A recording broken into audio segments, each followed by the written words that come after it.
This is Gaurav Lat your big bull coach. जारी रखते हैं हमारा डेली सीरीज आज क्या हुआ और आगे क्या होगा आज के लिए, यानी 26 जून 2025 के लिए। आज क्या हुआ। आज अगेन बाजार एकदम अच्छी खासी तेजी के साथ बंद हुआ। निफ्टी 304 पॉइंट्स बढ़कर 25,549 पर बंद हुआ, दैट इज 25,549। और निफ्टी जो है वो भी 585 पॉइंट्स बढ़कर 57,206 पर बंद हुआ, यानी 585 पॉइंट्स अप, और 57,206 पर बंद हुआ। जैसा कि हम देख रहे हैं कि बाजार में एकदम आज तेज़ी का सुरूर था। खुलते के साथ ही एक तरह से बोल सकते हैं कि तेज़ी का तो बायस था ही। गिफ्ट निफ्टी भी ऊपर था और ओवरऑल मार्केट जो है वो सपोर्टिव था। ग्लोबल मार्केट सपोर्टिव थे, यूएस मार्केट्स हो वो भी, उनके क्यूज़ भी बहुत सपोर्टिव थे आज। कहीं ना कहीं तेज़ी का रंग तो था ही, बस बाइंग आने की देर थी। और जैसा सुबह को थोड़ा बाइंग आया, धीरे धीरे मार्केट बढ़ा। मार्केट थोड़ा खिसकता भी रहा, फिसला भी, एक दो बार नहीं 3 बार दिन के दौरान थोड़ा थोड़ा करके फिसलता रहा, पर जब भी फिसला तो वापस उभर गया। बिकॉज कहीं ना कहीं थोड़ा रेस्क्यू बाइंग आ जाता है, फिर बाजार अपनी जगह पे आ जाता है तो बढ़ जाता है। तो वही बाजार का रंगत है, उसको थोड़ा थोड़ा सपोर्ट चाहिए रहता है, थोड़ा थोड़ा फिसलता है, खिसकता है और बढ़ जाता है। आज का जो मार्केट था वो मेनली देखा जाए तो मेगा कैप्स का ही था पूरा का पूरा। खास करके रिलायंस, एयरटेल, एचडीएफसी बैंक, कुछ हद तक आईसीआईसीआई बैंक, और उसके अलावा मेटल शेयर्स। इनमें ही अगर देखा जाए तो लिवाली की ज़्यादा जोर थी, सारा फोकस इन्हीं पर था।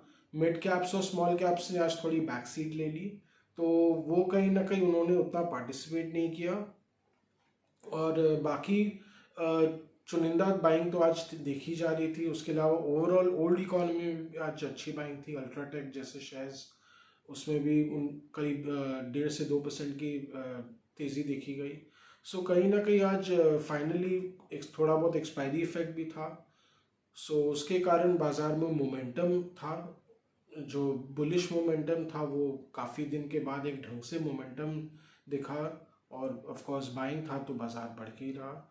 जो बेस्ट पार्ट ये था कि बाजार को बार बार थोड़ी बहुत रोकने की कोशिश की गई। 25,300 के ऊपर गया तो थोड़ा रुका, 25,500 में थोड़ी देर के लिए बाजार रुका और फिर लिवाली आई तो उसके ऊपर एकदम फर्मली बंद हुआ।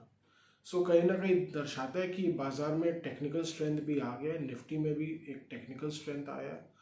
अगर ये टेक्निकल स्ट्रेंथ बरकरार रहता है तो निफ्टी को 26,000 या उसके पार तो ले जाना ही चाहिए आने वाले सप्ताह या 2 सप्ताह में। डेफिनेटली इतना तो रंगत बन ही रहा है। और जहाँ तक बैंक निफ्टी की बात है, वो भी 60,000 को अब टेस्ट करना ही चाहिए, बिकॉज उसमें भी अच्छा मोमेंटम देखा गया है। कितना ये सस्टेन बाइंग आता है उस पर भी निर्भर करेगा, पर ऐसा लग रहा है कि अभी बाइंग आना चाहिए। बिकॉज 2 महीने से, खास करके मई और ये पूरा जून, बहुत जो बड़े इन्वेस्टर्स थे उन्होंने हाथ रोक के रखे थे कि नहीं, सब जियोपॉलिटिकल रिस्क बहुत हावी हो रखे हैं, कुछ ठीक होगा तो ही लेंगे, बाद में लेंगे। कहीं ना कहीं उनको भी अगर लेना है तो वो लेके ही रहेंगे। तो अब फाइनली अब लेने की बारी है तो क्या करेंगे, लेना ही पड़ेगा, बढ़ा के ही लेना पड़ेगा। वही बात है, मोमेंटम है। उसके अलावा म्यूचुअल फंड्स के भी अगर फ्लोज अभी आना शुरू होते हैं, उनमें अगर फ्रेश बाइंग आती है तो उनके भी बाइंग आ सकते हैं। ऐसे उनके कैश लेवल्स काफ़ी फंड्स में बहुत हाई है, वो भी कैश डिप्लॉय हो सकता है करे। उसके कारण 26,000 के पार निफ्टी के लिए जाना बहुत मुश्किल नहीं हो सकता है। One of the good thing is metal shares में आज अच्छी तेज़ी थी, 2% ज़्यादा तेज़ी थी निफ्टी मेटल में। और जो टेक्निकली मेटल शेयर्स काफ़ी स्ट्रॉन्ग हुए हैं, जैसे फॉर एग्जांपल अगर टाटा स्टील की बात करें तो 160 से बार बार घूम जाया करता था। कहीं ना कहीं वो 150 पे आके, 150 के आसपास लेवल्स पे आके फिर से अब 160 के ऊपर आया है। नॉर्मली ये काफ़ी अच्छा ही घूम जाता था, पर इस अब की बार काफ़ी अच्छा टेक्निकल स्ट्रेंथ आ रहा है। तो हमारी नज़र में ये जो तेज़ी है टाटा स्टील में, ये अभी आगे जारी रहनी चाहिए। हो सकता है 180 या 200 के लेवल्स को भी टच करें, ये जस्ट हमारा अनुमान है। जस्ट शॉर्ट डिस्क्लेमर, मेरे या मेरे परिवार में पोर्टफोलियो में हम रखते हैं Tata steel is one of our price stocks long term as a long term holding. It is a very good fundamental long term holding. उसके पॉइंट ऑफ व्यू से। So for those who are medium term investors भी उनके लिए भी एक अच्छा option हो सकता है। बाकी अपनी अपनी डिसीजंस आप खुद लें, जैसा कि हम हमेशा कहते रहते हैं, वो आपका डिसीजन है। सो जस्ट हमारा पॉइंट, हमारा काम है आपको एक पर्सपेक्टिव देना। सो कहीं ना कहीं मेटल शेयर्स में अब एक अच्छी तेज़ी, एक जेन्युइन तेज़ी बन रही है जो सस्टेन तेज़ी बन सकती है।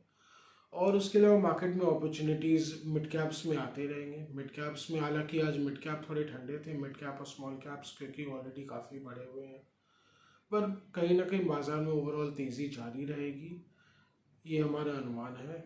और जैसा कि हमने आज एक स्टॉक स्पेसिफिक आपको बताया जो हमारा व्यू दिखता था, और उसके अलावा भारतीय एयरटेल, उसमें तो ज़बरदस्त तेज़ी देखी जा रही है, 2000 के पास आ ही गया है भारतीय एयरटेल का स्टॉक। इसमें बाइंग जारी रहने पे ये अभी इमीडिएट बेसिस पे तो 2100 रुपया तक जाना ही चाहिए। जो तेज़ी का मोमेंटम है इसमें तो एकदम कुछ कहना ही नहीं है, और सस्टेन बाइंग आने की पूरी पूरी चांसेस है। सो ये था हमारा आज का डेली वीलॉग। आशा करें आपको हमारा डेली वीलॉग अच्छा लग रहा हो। Do like, share and subscribe to our channel. Do comment on our videos. Any stock specific queries or views, please share it with us. We are always open for interaction. Thank you.